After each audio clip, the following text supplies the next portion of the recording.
Usa ka pagtuo, usa ka tingog, usa ka katawhan.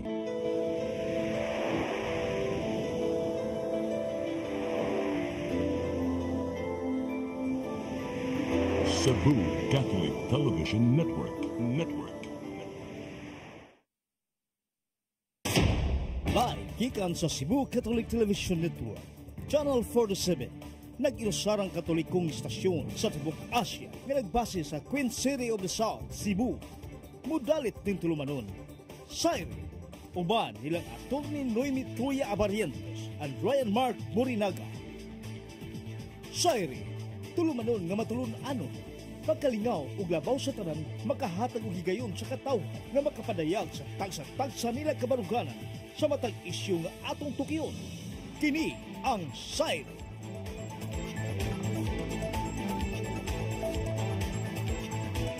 Luzon, Visayas, Mindanao, kalibutan gikan sa harang dakben sa Subo. Maayong gabi ka natong tanan. Ako sa Ryan Mark, o ba nato sa Atty. Noemi Truya. Attorney, good evening. Oh, may gabi isa tanan. Oh, welcome back. Yes! How have you been since your vacation? Thank you so much. Yes.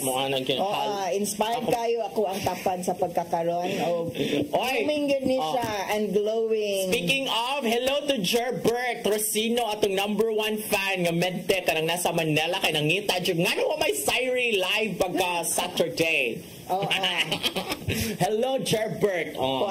Tungod ka nga tuang kauban karon. I went to Iloilo and I fell in love. Yes. I'm captivated by Iloilo. Pagkaninto mo lang is Iloilo. Ang mga tao dito very courteous ang mga driver. I think no sa Cebu City ba kaya may dungog-dungog, di ba? Hal mo, vertical na yun sa Cebu City, sa Iloilo. Kaya kung maghiskot ang Singapore, like, it should be Iloilo and all that, no? So, I think we should start sa mga tao, ang mga driver dito, like taxi drivers, di ba? You've been to Iloilo, no? I have been and have already been gushing over Iloilo. And karon mo ikaw na po. Ako na dyan, captivated and mesmerized by Iloilo, lang mga taxi driver. Courteous ka, courteous, yeah. Inigsud ni mo, iniglingkod ni mo, magandang umaga po, sir. O magtagalog ba ng mga tao dito? So, nagtagalog ka. O magtagalog yung po. I'm good in speaking Tagalog. So, magandang umaga po, ganyan. And they're very unhelpful. Like, ang mga kanin mga ayong ang directions, like, ang sa kung sakyan padung diri, from here to there, mo take time jud sila kuan ni mo noy ko mo sigurong nindot yung very progressive may kay pagka tourism orientation. May kay ilang orientation lagi. May kay ilang orientation gud kay murag ana man jud na magsugod kana ba nang murag like customer service kung maghisgot sa negosyo, di ba, kung customer service sa negosyo may kay manubag, may kay mo handle og crisis ang ilang customer service sa usa ka company, di ba maganahan masag ka as client nga bisag naglagot ka, sige mo palit na lang kog balik ani kay nindot man pagkatratar iyon ana sa di mo ma-feel Iloilo, and dapat mo siguro natong i-inculcate gyud sa atong mga tao diri sa Cebu City, especially we should start with drivers. Labi na nga pagpalarong pabansa na mga chika nga mga taxi driver gipang tigbas ang mga bisita.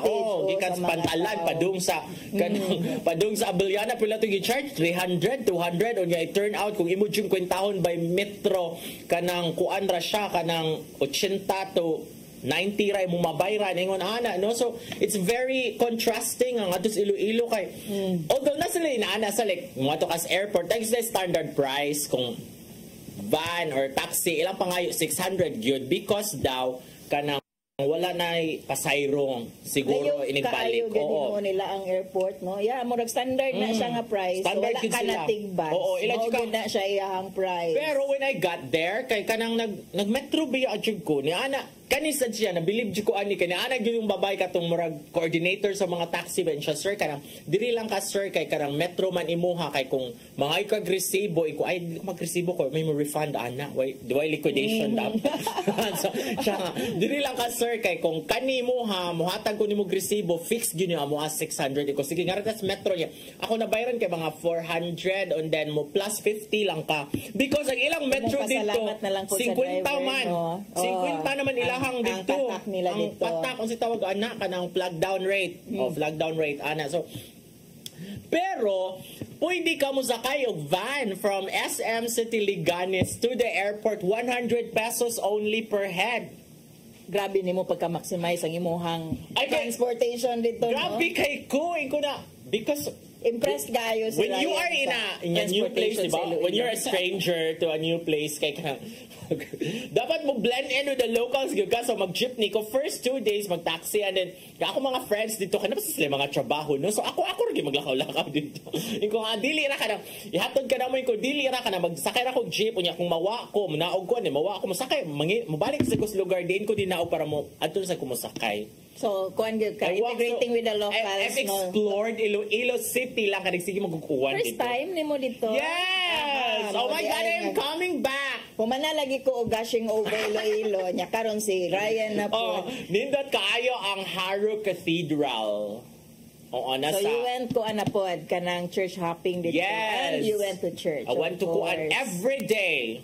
Sa Haru Always. Cathedral, kay gwapa kay Haru Cathedral.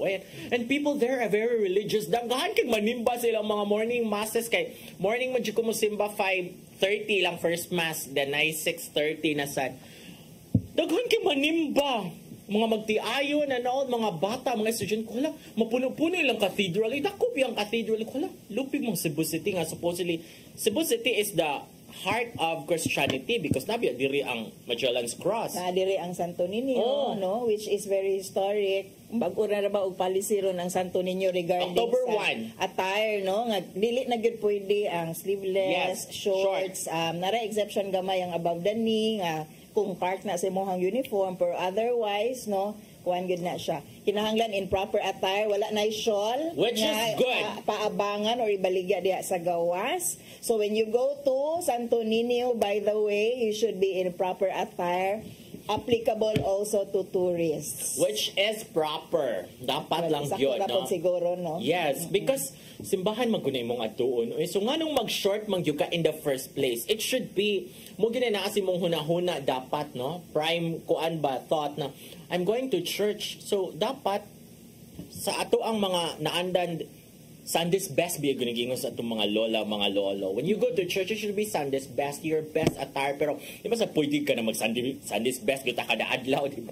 Labi na ako mag-uwan yung magbaha sa Cebu City. So, proper attire lang. Uy, kanang short, dili yun na siya pang simbahan. Kanang sleeveless is not pang simbahan. Ako, no, kay mahilig ba yung ko mag-shorts, mahilig ko mag-sleeveless, pero, yeah, it's a policy sa simbahan nga the way you pray to God is you should also be in proper attire. Sige, ato lang ng Sign of respect mo na sa Ginoo. Kanang perspective po sa simbahan, no, nga kanang don't wear things nga will attract attention by the others pod nga musiga pod ang ilahang Nga makasa na lang sila. Murag, don't be an accessory to the crime. Nga, sa uban dili sala nimo pero Yes. ayaw na lang i-create ang kondisyon nga makasala sila further murag ginana Kamang ang makita budget. imong cleavage. Ana niya. Nagtanaw sa kuan. Ano cleavage? Oh, nakasa na kay maghuna-huna na tong mga laki sa dito nasa yung mga manyakuan tendencies. Diba? So yeah, mo na siyang dapat properly. Sa Haru Cathedral, nagyan sila dress code dito. Nagyan baba sa simbahan. Ang murag poster unsay dapat pug dili nimo isulod. So what to do in case ganahan you ka mo pray and then you are already outside the church pero gikan ka nagsuroy-suroy, gikan ka nag simba, gikan ka nag beach, no, niya you want to pray, murag dili man pwede mo sulod, so ari lang siguro ka sa gawas. Imuha ng kuan, imuha ng that's the price you pay because secondary naman lang ang church mo ana giuna man imong kiat-kiat dito sa beach. Dili sa siguro na to nananaw maayo gani kay after everything na kay panahon nga nagpasalamat mo ka sa ipakapin na nimong Ginoo ana. Unahon gyud na imong Ginoo because the 10 commandments is number one is love God.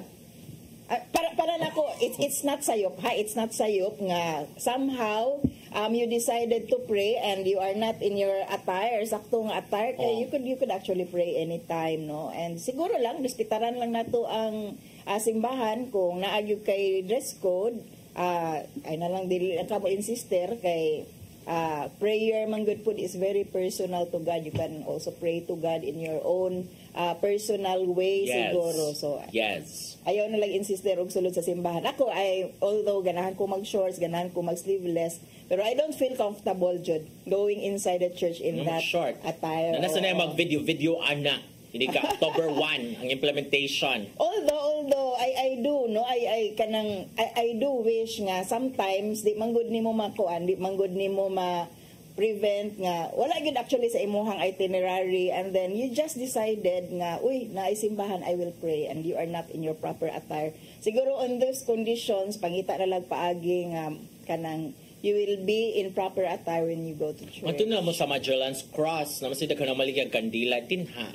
Hindi sa mo mag-pray and all that. But anyway, speaking of Iloilo, it's very interesting because the former mayor of Iloilo ni tambong sa Quad investigation. Yes, si former Mayor Jed Mabilog, who was tagged sa panahon ni President Duterte as a drug lord. Yes. And karon ipauli from the US nag-isilom siya. PDEA is saying actually wala man gid siya sa lista. So unsa di ay itong gipanabi sa una ni President Duterte regarding Mayor Jed Iloilo City kuno is the most shabonized city in the Philippines. So daghan kitag nahibaw-an karon ang na-reinforce ato ang panguna-una nung gigamit ra ni then President Duterte ang issue sa drugs to go after potential dissenters o kaning political rivals niya, and that is so sad, no? Kana bang you are not doing the drugs campaign, anti-drugs campaign a favor by using that sa imong political ends. Kay it would seem nga Mayor Mabilog actually had been innocent the whole time, pero himo-himoan ra pag-istorya, just like Secretary De Lima, no, nga after all na dismiss radi ay ang tanang kaso against niya, and that's how the whole 7 years no sa imong kinabuhi on trumped up charges, and then it's very unfair. Karon ang mga anti-Duterte or ang mga biktima ni Duterte are having their field day no sa kaning mga investigations nga nagihimo sa Quad Committee o sa nagkalaing-laing committee, no. Part of the Quad Committee is anti-Pogo, in which appeal diri our mayor diri sa Cebu City also kanang was invited as a resource person, and he appeared no si Mayor Tam Osmeña to talk about what he could possibly know about the Pogo operation in relation to the bloody anti-drugs war nga iyahang gilink diri sa Cebu with Colonel Ruina Garma, our kanang Cebu City Police Chief for a time, and then si IDG 7 direct of kuan man po siya chief siya no niya.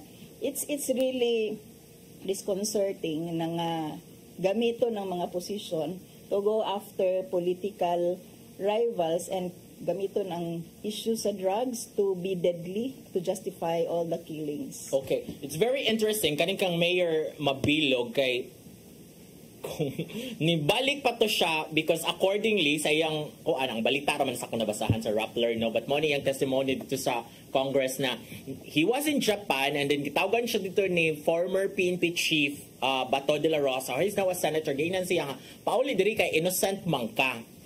So innocent man ka, what kay appeal ana so of Mayor Jed Mabilog. So it is seemingly a very sympathetic na nga tawag ay call nga sige lang, I believe in you. Pauli diri. And then there was another call from a general nga wa niya gi-identify and siya dili kuno kay klaro ang tingog basta kay niingon ang general ayaw balik because kung mobalik ka didri niya mga do ka scrum, you will be forced to link kanang senators into the drugs kanang issue, no? So gipangutana siya dito sa Congress si Drilon ba o si Rojas ang mong pasabot na drugs nga mga drug protector allegedly. Iniingon si Mabilog, yes. Oo. So interesting kay kung wala pa tong second call from a general gawa niya gi-identify attorney, maparehas sa siyang dilema. He could have come back. Oo.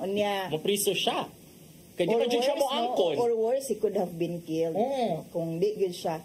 And it's really kanang kuan gyud no kanang it gives the as I picture gani kung giunsa o gamit gyud ang kaning issue no to get the sympathy of the public kay kabalo man gyud nga grabe ang problema sa drugs diri sa ato ang nasod. It's a worldwide problem pero giunsa siya og gamit and to justify killings and kanang filing of trumped up charges. So this is just so kanang disheartening sa atong bahin ba nga a lot of innocent people are going to jail. Oo niya, gipangutana siya basig nag-wonder ato mga viewers ba nga. Oh, so nganong si Mabilog Mangyod ang gipuntarya sa ni Duterte allegedly gipangutana siya dito sa Congress in siya was it political? Para paminaw ni mo in siya, yes, because si Duterte was nakakuha lang og 13.7% sa total number of votes in Iloilo. Sa Iloilo, matud pa pinakagamay og boto nga nakuha si Duterte pag 2016 elections. So it could be na moto siya, ni bawo si Duterte niya, so ilingkad sa drugs. Oo. Kung So, dili ka mo Iloilo go has with always us. been identified as a yellow or pink na country, no? So, and they're proud of it. Na And I think they siguro are na in love sa kus Iloilo. feel you Doon kay belong. kakamping dito. Yes, you'll find it everywhere nga. Kanang bitaw kanang siguro one of the LGUs nga makakita ka nga naay klaro nga baruganan when it comes to that. No, we are not saying it's perfect siguro, but yeah, we are really gushing over Iloilo at how kung unsay mo makitaan didto unsay development niya, no, and unsay potential sa Iloilo. Mao siguro atong unang tan-awon We should siguro. dapat Pero yung magsugod sa mga baha drivers, dito, of course. Nagahapoy baha dito. I mean, mo pinaka-perfect. Ma-traffic gihapon ka dito tungod sa baha. So mao to siya makaingon ta nga anak ako yun ibabilog di ay no and all that. So imo sang dimension si former Mayor Tomas Osmeña ang kaso nga gipasaka ni Garma against Tomas Was already dismissed sa ombudsman. Oo. No? It's grave abuse of authority owing to the fact mo na ay gilabanan si katong tulo ka buo nga nadakpan nga maligyag butane. Oo, nga accusation kay sa Tipadilia sa nadakpan. Sa Tipadilia Public Market sa nadakpan, and then so sa Parian Station sila gipriso, and then allegedly ningadto si Mayor Tomas Osmeña gipa-release ang katong tulo nga nadakpan nga maligyag butane and all that. No, so pagka February ang decision sa kuan sa ombudsman was guilty siya. Yes, and then karon just July in 19. time when July 19 ang decision good, but recently lang nagawas. They appeal that unya karon siguro with the change of Insufficiency political of evidence. atmosphere and just in time for the testimony of Mayor Tam dito sa Quad Committee dito sa Congress, ninggawas ang decision sa ombudsman saying dili siya guilty over the allegations nga ninggamit siya sa iyahang gahom at that time para gawas ning mga few favored nga in town mga butane ko ano magagmay ra man gitawon ni nga mga negosyante or gagmay ra gid nga mga tao no gitabangan ni Mayor Tam.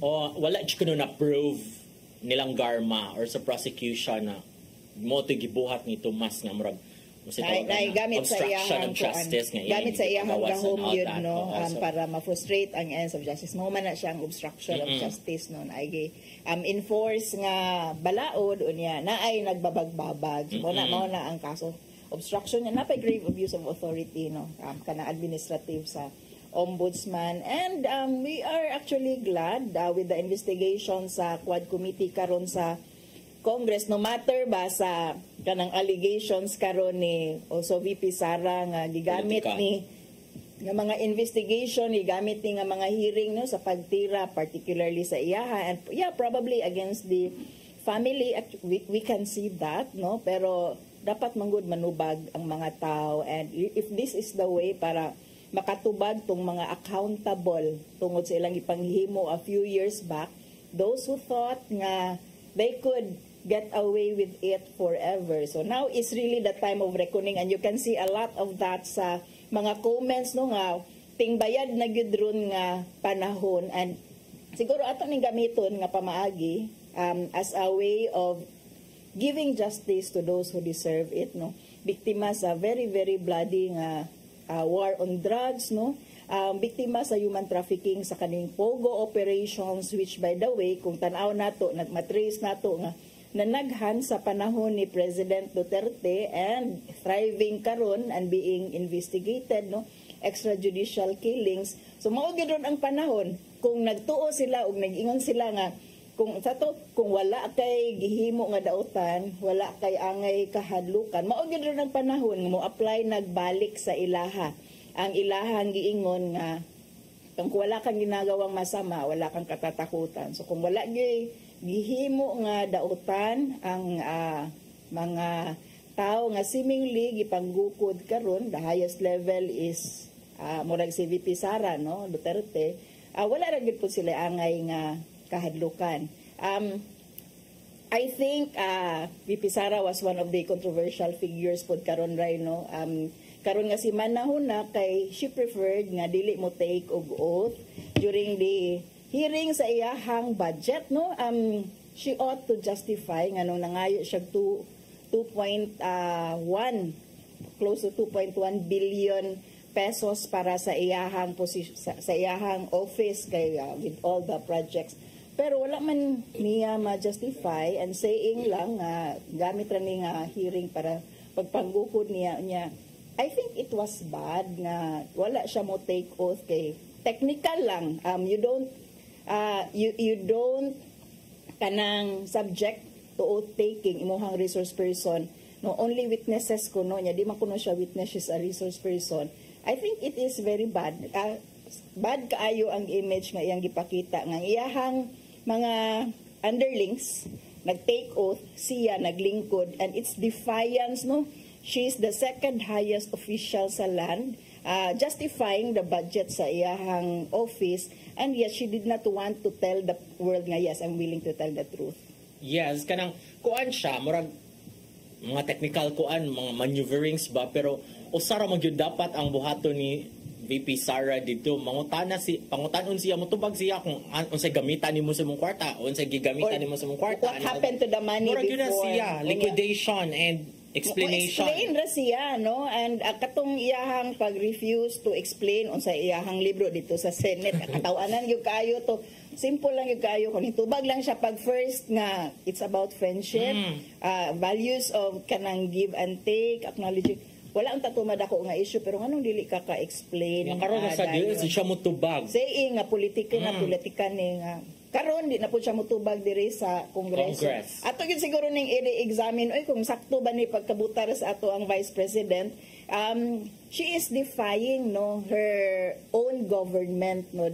She is kanang questioning the checks and balances kay congressman na ang Congress will have to ask questions regarding how she allocates her budget. Unya, di lang ako madawat na nakuha politika ning tanan, pero she ought to explain kay accountability manggod na ang kanang paggamit sa government funds, pangayo, pag-justify.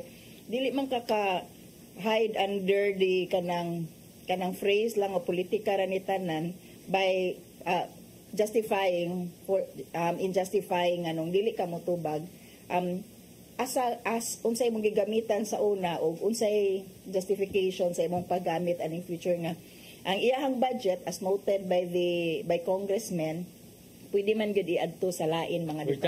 Redundancy siya. Yes, these are redundant. Pwede siya sa mga government agencies like manghatag og mga medical aid, like mga unsa pa na mga livelihood kuan pwede mo gud sa DSWD or sa DTI. Unya iyang i-justify ang tanan by saying dili na ko na iadto sa ubang mga departments kay politikahon lagi ta lisod-lisoron ta kung ang atoan ng mga kanang tao murag inana si Mingli no ang kanang mangayo dili kanang rilisan kay tao sa mga Duterte murag baunay ako ang pagka gets mo nang dili ni adto nga in the first place no murag siya gyud ang gawnaw huna sa ingon. And probably she's the one doing it, no? Okay. Nas mga bata giingon the one who says, the one who is, kung kinsay na masangil, mao'y gahimo. So probably, ang ako lang yung conclusion kay that's a lot of kanang public funds, no, people's money, 2.1 billion pesos nga yang ipangayo niya. Ang iyaharad yung justification nga nung dili na siya magpapangutanan, di na siya mo-oath, take sa oath kay gipolitika ra ko, no, and that is not good enough. Dili jud siya kuan ato nang padayonon after this break.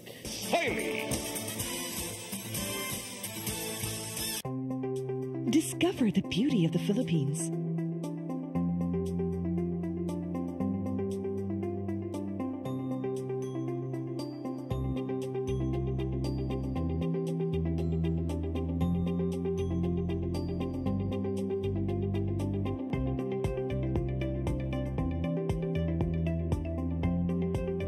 with Philippine Airlines, the country's flag carrier.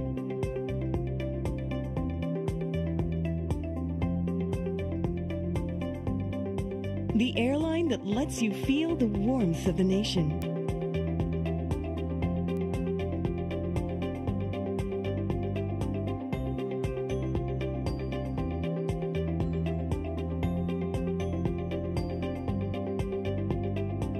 Mabuhay.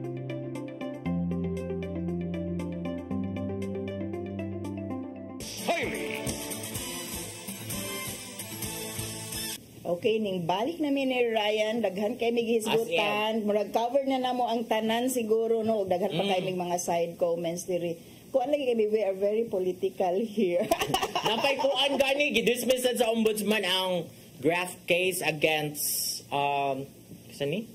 There's Napoles and in LDC, National Livelihood Development Council, 5 million ramtang involved ng murag katong padong matud pa dito sa to, money from a congressman na report barrel sa congressman ng 5 million nangadto ra sa katong kanang NLDC allegedly is linked to Napoles unya mo gihapon insufficiency of evidence. Mauna gihapon no, ang gihapon ng kanang tan-aw no, murag nakalingaw pud og pang dismiss karon ang ombudsman, pero kana si Napoles was during the time of Gloria Macapagal Arroyo no, and diri lang siya na expose panahon ni President Benigno Aquino during the Aquino time. Karon over the lapse of so many years no, na ay mga kaso nga dismiss. Ba't naman siya mga convicted sa mga napod siya mga conviction no, so ingon ana gyud na sa mga abogado ingon ana gyud na nay usahay mapildi ka na po usahay mo daog ka. Let's just hope nga kaning mga decisions ato ang mga respectable nga offices like the ombudsman would serve the ends of justice gyud no, kanang kuan gyud siya based on kanang unsa gyud sakto nga pag kanang timbang-timbang sa kamatuoran vis-a-vis sa balaod. When speaking of abogado, ang DOJ niingon nga naslay mga ipangreklamo nga mga abogado in relation sa kang Alice Goo. Number 1 ang katong sa affidavit. No, unsay tawag ato katong actually no, ang pinakadako siguro karon was the arrest of kanang Lau no, Attorney Lau no, nga related sa katong face shield issue. Unya karon controversial po dia katong pagnotaryo sa affidavit ni Mayor Alice Goo kay apparently dili mao ang signature, wala mo match ang iyang signature sa mao nga affidavit, which was contested because at that time nag-execute ng affidavit she was allegedly not here and the lawyer kept on saying no, she was here, no, she was just outside nara sa gawas kitan-aw na ko, naluoy ko kay wala nagyulaing mo tabang niya. And karon it would seem nga defense to sa lawyer daan no, iya siguro dipinsa na ilad ko murag mao na ni iyahang kuan, mao na ni iyahang gipangandaman nga ayay pwede ta madisbar for dishonesty no, dako kayo siya nga because the requirement is it should appear before you personally magpanotaryo. Actually bright ang abogado kung iyang depensa daan kay he thought kay nagngayo man kuno siya identification na iyang kunong gitan-aw, pero I would like to see kung mutuo ang Supreme Court sa iyahang depensa na daan. Actually when he said and he explained nga naaraman siya, actually it could be kanang ilay no, nga kanang ning atubang gid sa iya depensa na to daan sa abogado nga niingon siya nga naaraman siya, nagtan-aw man ko nangayo man ko og ID niya no. So let's see kung mutuo ang Supreme Court kung doon na nagyoy mga lakang karon para disbarment on his part no, violation sa iyahang this is warning sa ubang mga monetaryo no, supposedly man god mo personally appear mauning sa mga mahilig ayog mamaraig sa mga abogado no, nya to pagid sila libre kay sayon kuno nang mutatak sa pangalan sa notaryo nga tunig gamay ra man na kanang pwede dili lang nimo bayad, libre lang na etc. Dako kayo na Kung daghan kayo ayo, responsibility daghan kay kag per page like kanang sa mga company, di ba? Dili in town lalim ang mag-maintain sa notaryo for the information of everyone. Unya, stringent ang requirements on our part. Unya, ang gibutang man gud na subscribe and sworn to be for me, no? So kinahanglan mo appear good personally ang afayat ngadto sa abogado. O kung di siya mo appear personally ngadto sa tubangan sa abogado niya, niingon ang abogado nga ning appear ni siya ang tubangan na makak ang abogado. Ang ako alam ba, was it worth it? Like ma-prove man jud na nga dili mao kay ningon namang NBI nga wa nag-match ang signature. Hay, kung gibayaran siya og 50 million basig ningon abogado, sige na lang, worth it na lang. Doon ako mag-abogado. Kay bisan pag dili na ko mo trabaho, na anak ko 50 million, no? Kung maura na ang balor sa iyahang dignidad nga ning pirma siya ug usa ko notaryo nga dili tinuod, okay, sige, fine, no? Naana gyud na sa pagtimbang-timbang sa abogado kung worth it ba yun siya. Naara yun na niya no kay iya ba yung dipinsaan og maayo ang fact nga naara lagi do good kuno si Mayor Alice Go diri sa Pilipinas at the time nga gi-execute. And it turned out and proven and admitted by Mayor Go nga wala sila at the time diri sa Pilipinas kay ning sakay sila og boat going Indonesia. Nga na yung mga love angle. Klaro na yun. Support ang mayor sa unsa to Pangasinan, no? Nga na private port. Naabay something between them. Nya wala pong ganyan, Your Honor, no? And nobody seems to believe, no? Kay daghan kay mga coincidences nga kuyog sila ba? Ako para nako wadyo ko labot sa ilahang love life, no? Ang kuan lang ang ato alang ani is gigamit nila ang posisyon nila sa gobyerno to personally benefit and to violate the law. That's worse, no, than an ordinary citizen violating the law kaysa naagyo ka sa gobyerno and you're using, no, your resources as government official, as public official to break the law. And muragdaghan ni sila. Ang nigawas nga version or angle biyaan ng sa secretary kana nagmatud pa ang secretary ni Mayor Go is murag giparihag naong niya. Ang una sa mga sa picture sa secretary. Ang ipagwapahan ko na nagmaayo para maputi siya and all that. Unya mo na gituuhan nila nga mao to siya ang ni appear before the lawyer pag subscribe. Kung ganahan sila mag-consistent sa depensa sa lawyer, so ako ang maka-benefit sa kana nga theory is only the lawyer, no? Nga moingon gid ang lawyer C, wala ko na makak na ilad lang yun ko, abi lang yun dako og naa siya diri kay tanawa. Yes. Niingon ang NBI nga naagi gigamit nga dami to confuse as actually nakatawa ko ani nga defense right, no? Kay ang ako jud nang nagpailad sa diay mo, nailad sa diay mo, mailad na po diay mo ingon ana, no, knowing you have all the angles ni Mayor Go, up close, palayo, nas likod, etc. nya mailad ra mo ginana. Murag tagtanaw og salida sa sini, they're trying to convince us. But then, kung ganahan gud sila mo pursue ana nga theory, it's the lawyer who will benefit from it. And then, before we go to our topics tonight, no, this is interesting also sa GOO nga investigation ba na nalagi former PNP chief. Yes. Nga nakadawat og 200 million ba? Nga mo ay tabang para makagawas sila. Oo, sa country. Actually, it starts with the chief of police sa Bamban, Tarlac, no, who told someone nga if you'll just go away, ayaw nag-testify.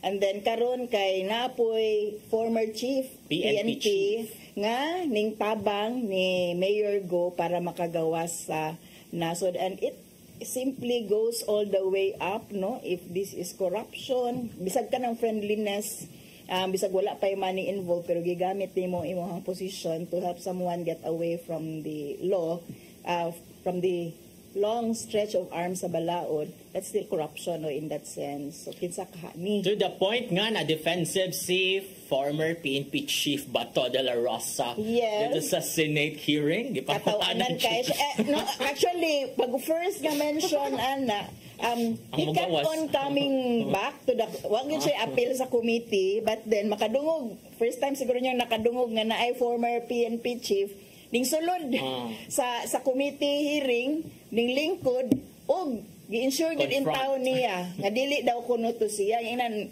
Ako ba yun? Nakita mo ba ako? Oo, nakita Nakausap mo ba ba tayo? ako? Murabag seemingly Pa-picture ba trying tayo? to exculpate Do we have himself. Oo. Friendship or link? Yeah, no? So, di gito, pati yung kayo to, di mo ni Senator Bato, it created a very bad impression. Oy, he's trying to save his own skin, no? Pero apil baka siya sa 24 ka former PNP chiefs nga Kadaghan naman investigate. siya, PNP chief. Oo, kay apil man gyud siya ana, no? And it's very interesting. Oh my God, grabe na. Mo na nang pangutana. Kasaligan pa ba ng PNP? Pero danga pa man sang mga tarong dito na sa PNP. Pero karon murag kinahanglan gyud sila PR crisis manager. Bati kay image sa PNP because of the GOO investigation. Oh, actually no, ako na lang po ning i-relate kay yesterday we had a hearing sa amo ang kaso put on terrorist financing, and we had foreign observers, no? We representatives from the embassy, from the Swiss embassy as well as from the German embassy ning witness sa ato ang hearing dito sa RTC 24 kagahapon. And after sa hearing, one of them really asked us, do you still trust the rule of law in your country, no? After all the kanang, siguro he really believed in us, no, in our innocence, and he really asked that if we still believe.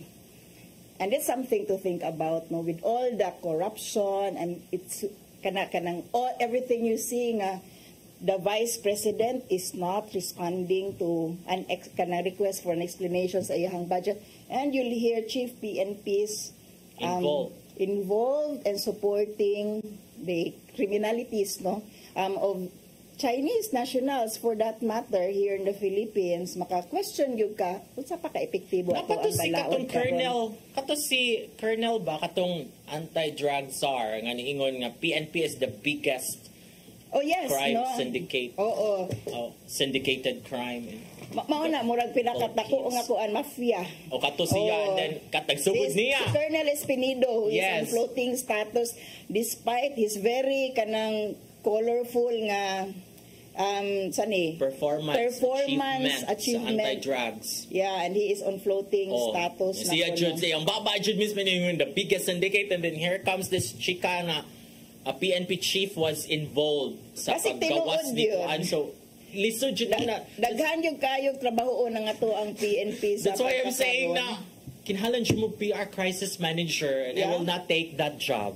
Karon pa lang kung ako yung kuhaan. But you need a PR crisis manager. You will not take on the challenge, no? Kay, they also have to justify to you. Justify to us first that we should be defending you at this point, no? Kay mura og lisod jud kay indefensible yung kayo siya nga reputation sa pagkakaroon. Pero padung na to sa ato ang topic. Lingaw na kay ni Ryan sa ato ang paghisgot. Daghan yung kay panghitabo rong siminahuna, no? And usa sa mga very important na discussion ning gawas diri sa ato ang syudad sa Subo, kay CCTN is in Cebu City. Banner sa Freeman newspaper last Thursday na balita. Ang tandem ni Mayor, acting Mayor o IC Mayor Raymond Garcia and then MCWD General Manager Attorney Joey Daluz sa karong umaabot nga eleksyon, no? So mo na itong pangutana kay murag mixed kaayo ang reaksyon sa mga tao. Kung nakauyon ba mo, ugaling Garcia Daluz gyud ang magpares pagpapili isip mayor o vice mayor sa Dakbayan sa Sugbo karong umaabot 2025 election o ngano man. It's interesting because earlier on si Daluz was rumored to be running for mayor. And then sa wala pa to ma-suspend si Mayor Mike Rama. Yes. Ay murag ang kuan, no, murag ang nakapa-trigger sigurong Mayor Daluz nga kontrahon gid niya si Rama, because at that time it would seem na si Rama gihapon ang modagan, or I think modagan gihapon na si Rama for mayor, but katumanggong panahon na murag ligon bagid siya ato. But after the suspension, murag nausab na magud ang layout sa Cebu City, no. Here comes acting mayor Raymond Garcia unya. So ang nigawas na karon nga magtandem lagi magpari si acting mayor would run for mayor, and then si Daluz, who was rumored nga mag-mayor, magpapili pagka-mayor, mo slide down to vice mayor. And then, nagsugod din dito sa balita ng Mitchell Kalipayan. Mitchell pala Obsanon, I'm sorry, bitch. Mitchell pala Obsanon. Kanang, naiusa ka event, nga murag youth event, unya nagkuyog magud sila sa, nagtapad magud si Daluz ug si kanang kuan, si Garcia, dito, unya, pagsaka ni Garcia sa stage, iyasang ipasaka si Daluz and si former Councilor Dave Tumulak, who is rumored to be running for Congress sa South District. So sila ang magkuyog, if sila ever. ko niya magkuyog niya. Gipangutana, gikuag reaction ni Mitchell, si Tumulak. Ingon si Tumulak, wala may former offer gyud na palansaron ko for Congress, no? But kanang maghuwat ra kuno siya kung unsa jud dagan sa kuan, but it was a friendly kuan kuno nila dito, atmosphere pag-abot dito. Mo to na yung mga nangutana nga sila na bigyo magparis mayor and vice mayor, because reportedly wangan li Mitchell niingon ang naiusa ka councilor nga naana kuno siya, part na kuno siya sa lineup ni Garcia ug ni Daluz for the 2025 election. Onya confirm na jud kuno nga magkuyog jud na silang duha. That's why we have this question now nga baka uyon ra ba mo kung mo na nga tandem. So it would be against Councilor Nestor Archival sa BOPK and former Mayor Tomas Osmeña, who's running for Vice Mayor na iniga next year's election. And then there's also Yugi Ruiz, the former PDEA and Customs Chief. And then of course, atong tanawon, katos Mayor Mike Rama, kanis Mayor Mike Rama, Bulansor, Security, kinsa mo yung tandem? Atong tanawon po si Mayor Tomas Osmeña, kay nagkuan baya, kanang nakita na po baya nato ang iyahang presence karon sa Congress, no, explaining what happened during the time na siya ang mayor, no, kay grabe baya po to ang pag-repress panahon sa kanang 2019 nga election kang then Mayor Tomas Osmeña. So this is very interesting. Kung iya bang i-change ang ilang kuan, kay iya naman nag-declare na vice mayor siya, din si Mr. Archival gyud ang mag-mayor. Oo, so with this is very good development for Mayor Baya na positioning ba nga na-just Congress and then na-dismiss pa jud iyang kaso, no? Kanang kung political kuan ka, nindot ni siya, murag ni ana jud og balik ang image ni Mayor Tomas Osmeña. So that's why it's very interesting. Karon siguro everyone is trying to analyze, no, movements. Everything is still very fluid sa ato ang local nga political scene. Dapat ta diri nag-contemplate sa ato ang tapad kung unsang mahimo niya nga lakang bahin sa 2025 election. Hello, kamotes. It's becoming interesting. Dining tapad nako tapad ron diri nga grabe iyahang muni-muni. So dagan kayong mga nagmuni-muni ron, mayor ba imong daganan? No. Dili sa ba? Ako sorry, ako ni PM. Wala pa ko ni Yaz. So gamay tikdol na lang next month pa ang filing. I'm sure daghan na gyud ang gauna-una karon, no, what will be the best political kanang combination, no, knowing si Mayor Tam diri sa Cebu City is already nag-visible na niya, na-dismiss na iyang ombudsman case. So wala na kay panahon karon siguro panahon na unsa pa may imuhang i-issue ni Mayor Tam. So kaning Garcia Daluz nga kanang tandem is very interesting. This is something ato ang tan-awonon. Kaya ako, I don't look at personalities bitaw, no. Kay lakaila ni nato sila, mga kadil ni nato sila on various fronts, no. Children's Legal Bureau is also having partnerships with the Cebu City government, no matter who is there o no matter kinsay mayor. So we are apolitical in that sense nga wala gyud tay gi kanang paboran nga personality, but what we are after ug maupod ni atong tan-awonon is kanang unsay track record nila in terms sa mga issues that matter to us, ug unsa ang ilahang gi-presentar nato nga plataporma with the combinations nila para masulbad ning ato ang mga problema karon diri sa Cebu City, kanang never ending problem sa baha, never ending problem sa kanang traffic no nga balik-balik na ni siya, and uban pang mga issues nga directly affecting us bisag indirectly affecting us. We still have to hear gikan nila unsa gi ilahang plano. So With a tandem, the question is, if today ang election, would you vote for them? ba ka? Would you vote for them? Oo. I'm not a voter man sa Cebu City. Para ni sa ato ang mga nagkuan doon. Let's assume that we are voters, no. Let's assume nga pwede ta kabutar sa Cebu. Let's assume nga pwede ta kabutar inig panahon sa election kay basic ang nag-comment sa ato, I'm not registered but it's perfectly okay. Would you vote no kung makabutar ka sa kaning tandem makauyon? Dili pa ni confirm but na naman yung mga source mingon nga that's the most likely.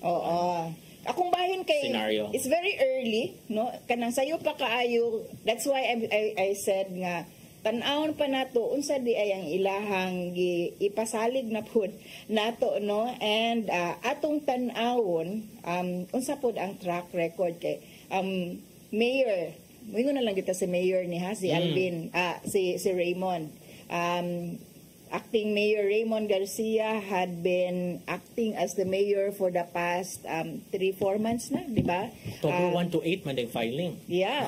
Yes. It's very near. So the time for you to reflect is very near also. No, napa ko'y mga 20 days. Same with Mayor Garcia and Attorney Daluz kung unsa gyud ilahang kuan. I would be interested. Si Attorney Daluz, I would know nga he's very consistent no sa iyahang anti-Marcos nga stance nga ang even sa panahon sa election nga iyang party is supporting Marcos, he was begging off because he believes still sa prinsipyo sa iyahang mama. Sa Indaynita Cortez Daluz, and wala mawala sa iyaha ang anti-Marcos nga kanang panawagan og sentiment sa iyahang ang aktivismo sa iyahang mama panahon sa panahon ni Marcos. So I would know him nga at least kanang dihad bahin na consistency even though siya mahimo sa iyang political party kay mao man gyud suportaan, but he begged off campaigning for Marcos at that time, which is okay. That's something for me to think about siguro. What's more interesting is kung madayon si Daluz as vice mayor, and then ang iyang makontra si Mayor Tomas Osmeña kung dili mo usab-sad silang Mayor Osmeña ang BOPK nga sa una grabe kay ang ties ni Mayor Tomas Osmeña og sila na sa BOPK.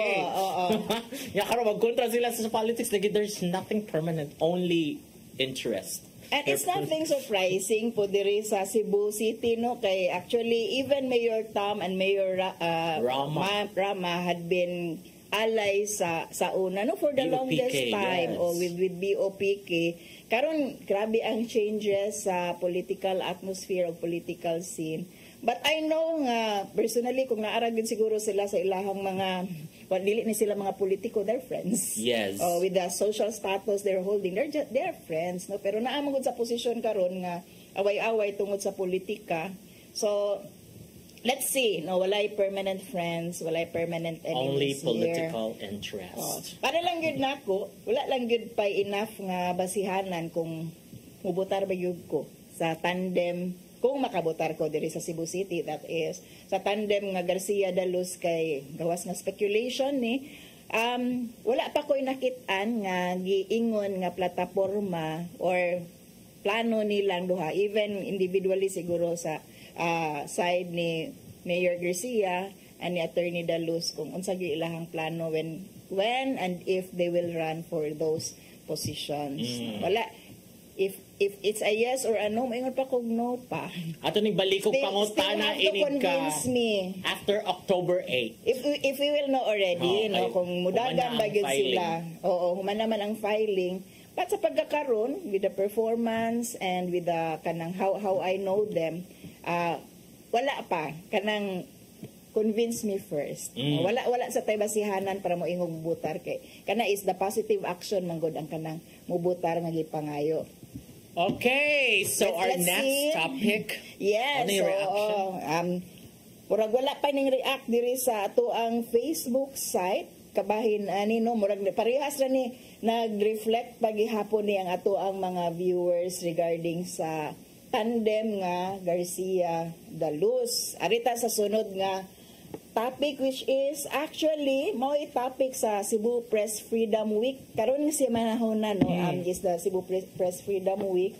Unya usa sa mga major nga gihisgutan karon nga si manahon na is ang kaning pag misgender or pagtawag or sakto nga pagtawag sa ato ang mga kaigsunan nga naa sa LGBTQAI community no nimbalik na pud ni nga issue tungod kay sakto man everyone is talking about gender, even the Supreme Court is naa siya kaugalingon niyang rules no sa gender sensitivity paggamit og sakto gender sensitive nga mga terms sa ato ang mga pleadings, even sa ato ang pag-address sa mga tao and how to address the issue nindot ni siya. And karon gusto ta mangutana kay na may lakang ang Supreme Court niya mao man po'y topic sa Cebu Press Freedom Week which we celebrate now no the freedom of the press kay it's a very important nga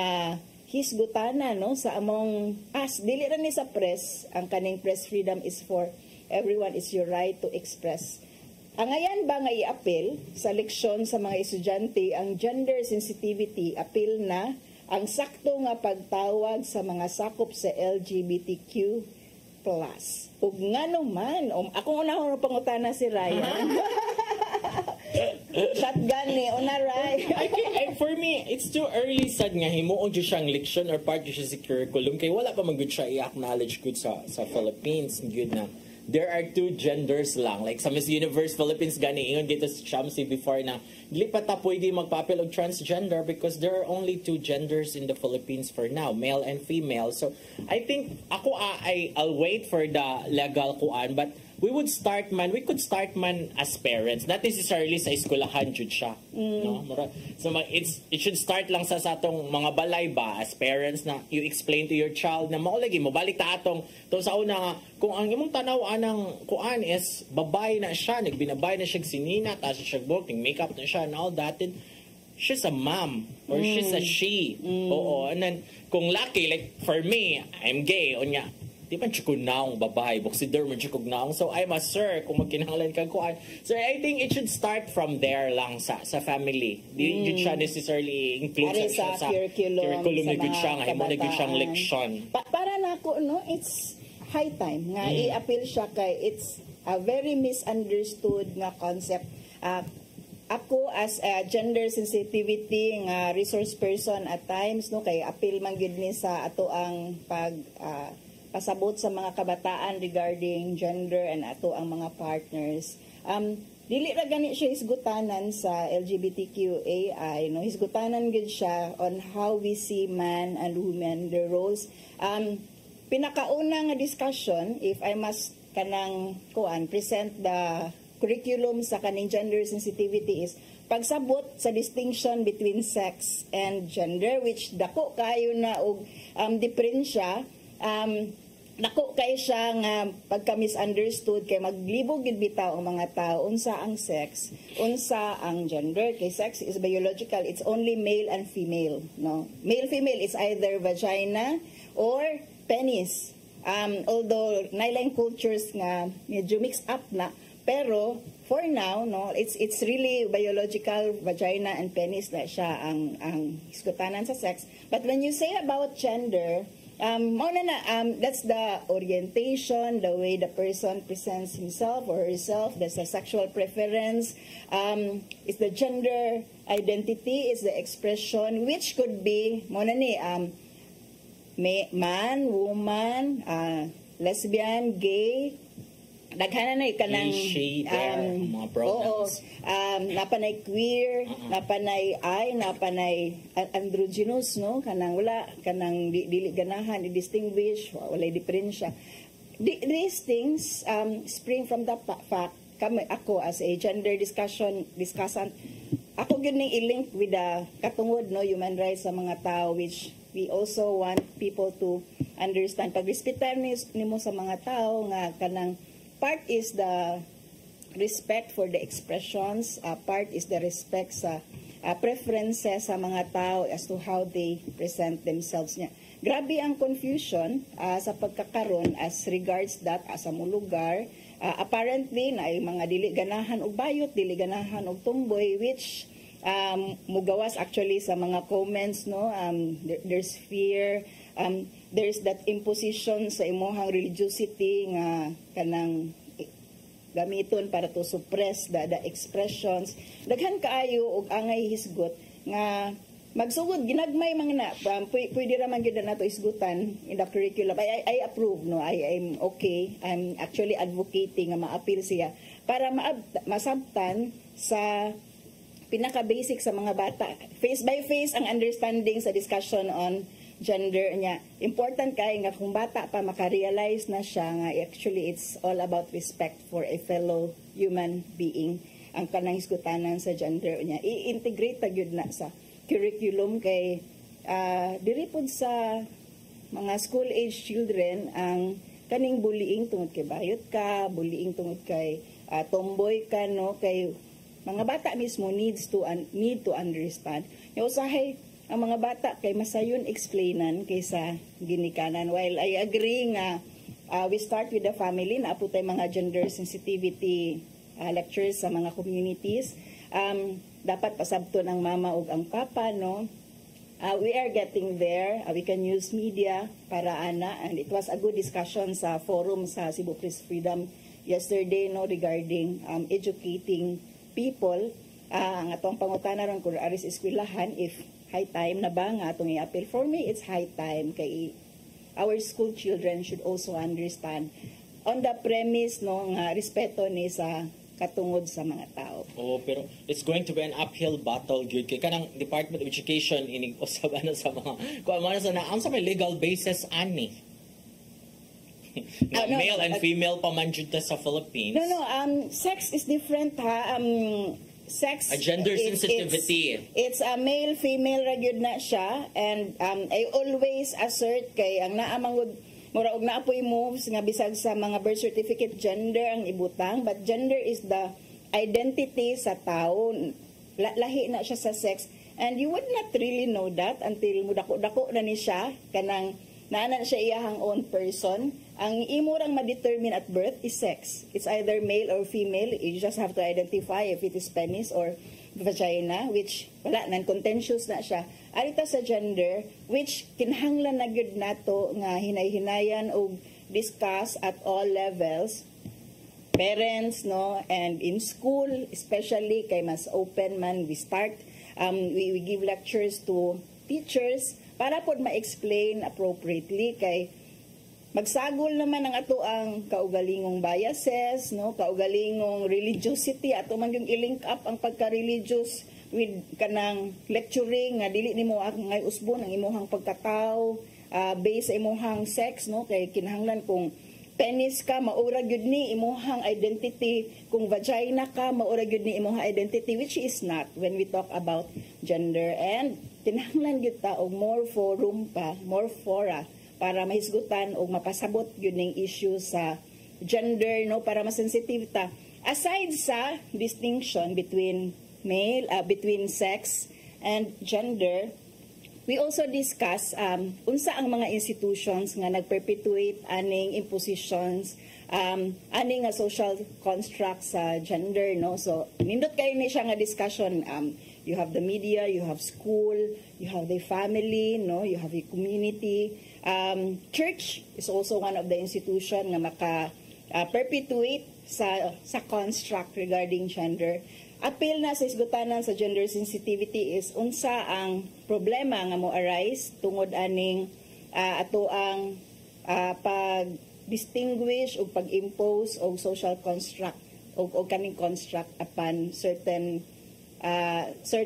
gender, no, kanang naamang tay expectation kung makakita na ta nga penis or vagina na nino, and ato na nang i-attach ang iyahang pagkatao kung unsa ang iyahang sex organ, and we impose that, and that leads to violence. Ang kaning pagsabot sayop nga pagsabot nato sometimes, many times on gender, leads to violence against women, violence against children, violence against the LGBTQAI community. Morning, para nako the earliest possible opportunity based on age, kuwan po na ha, age appropriateness po na nga discussion, no? Should start the soonest possible, and you can do that sa school. Asa siya? Elementary subjects as early? Yeah, as early as naa kay hisgotanan, pwede man sa social studies or pwede po di religion.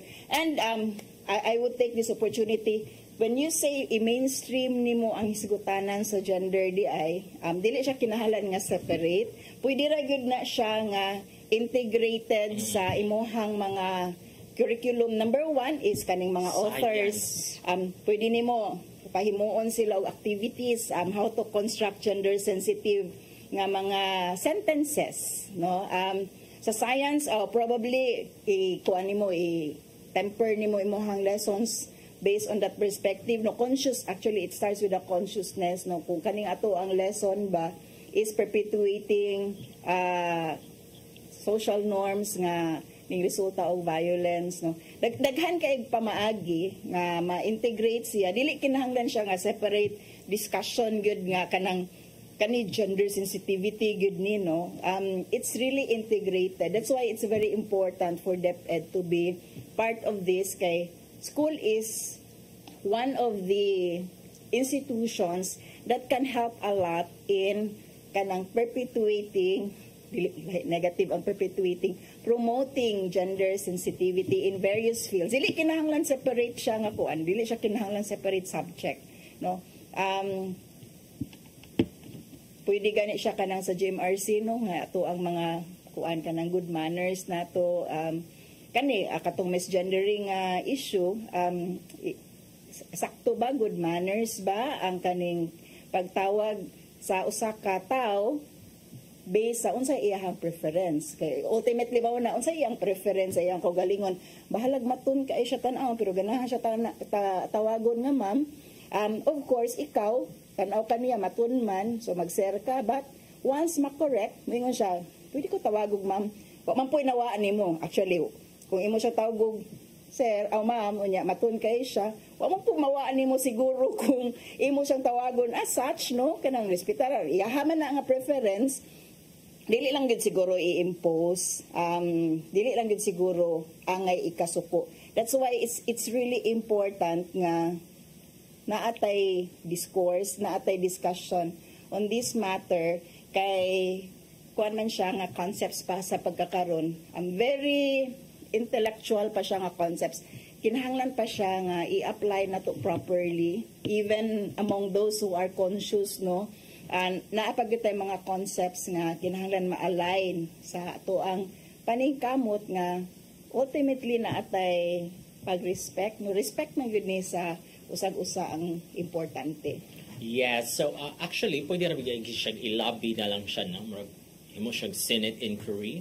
Training pwede na siya sa sunod, okay, no? Mag-gender sensitivity kuan subject. I think ang SOGI bill is one of the laws nga karon maka-create og venue for that discussion, kay wala pa man gid siya mapasar, na ini-oppose, naapay ganahan mo continuously propose. Dili siya kinahanglan nga separate ang kanisgutanan sa gender, no? Pwede gid nato i-integrate sa ato ang mga balaod on consciousness nato sa pagrespetar, sa ultimately respetar nato sa atong isig ka, ingon gyud na siya.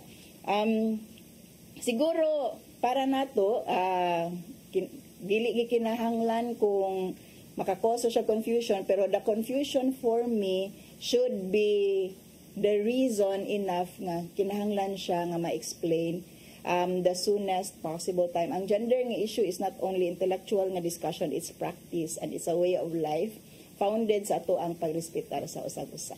Okay, well, see, it's going to be a journey. Yes, it's a lot of discussion, but we hope nga makuha nato nga ang padulngan sa atong istorya is all of us we learn how to love each other and have world peace. All boils down to respect. Yes. Okay. Wala na panahon. But before we go, let us say thank you sa PAL. Archbishop po si Palma, ni Nanay Diana Limchua, ni Tatay Dodong Limchua, ni Robert, ni Inday. Ni Matmat, si Joanne, si Brian, si Dave, ug si Ferdy. Yehey! Magkita tagbalik sunod sa Badupuhon din hilang siyong paborito nga kasaw matag pani hapon. Saire!